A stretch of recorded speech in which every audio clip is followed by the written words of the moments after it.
So those comments I thought from the Israeli National Security Advisor very interesting yesterday, saying that he expects the war to go on at least until the end of the year, perhaps another 7 months. That doesn't sound to me that there is a willingness or appetite from the Israeli side to actually sit at the table and come to an agreement on a ceasefire.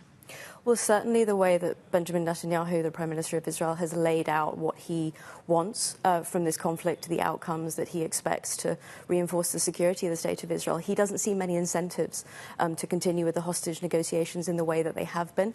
Now, the US has said, as you said in your headlines, that there is a kind of a frame of a new deal on the table, but we've been here before.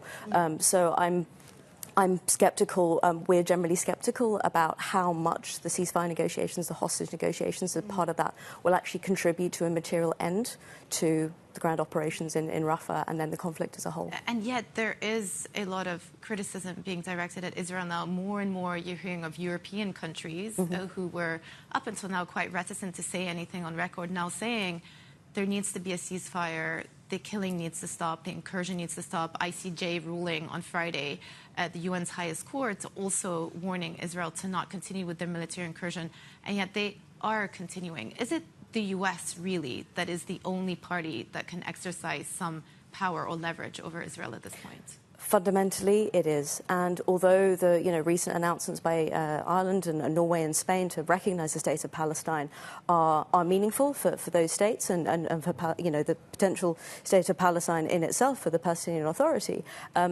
it is the US here that really holds the cards. We have seen the Biden administration is broadly unwilling to reinforce the red lines that they have set. We heard that yesterday. Exactly.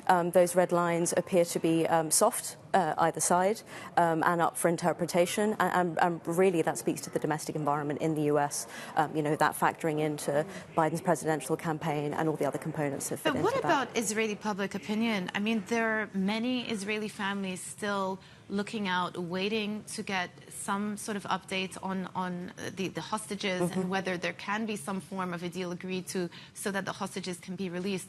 Is there not pressure building on Netanyahu internally to secure the release of the hostages, even though they've said time and time again that they want to eliminate Hamas? Surely the hostages have to be top of mind for many in the Israeli public as well. Well, what is fascinating about what's going on in Israel at the moment is there is incredible pressure building on Netanyahu, but it's coming from every single direction. There is a huge constituency of Israelis who are deeply unhappy with how he's fought this conflict, how they still haven't been able to release the hostages.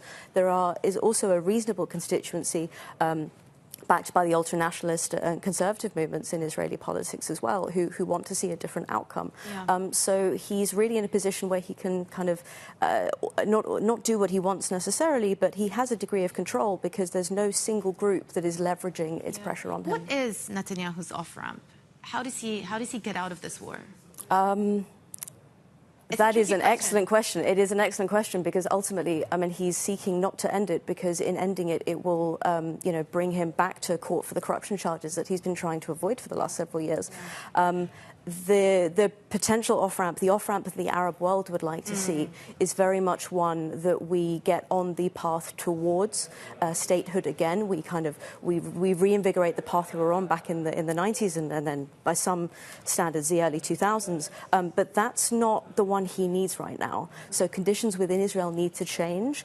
Maybe the constituency of the government needs to change in order for him to be on side with that. What about the proposed Saudi-Israel normalization deal? How much would that provide him with an off-ramp to end this war and say, well, look, we finally got the carrot that we've been looking for all of these years, that normalization deal with Saudi Arabia?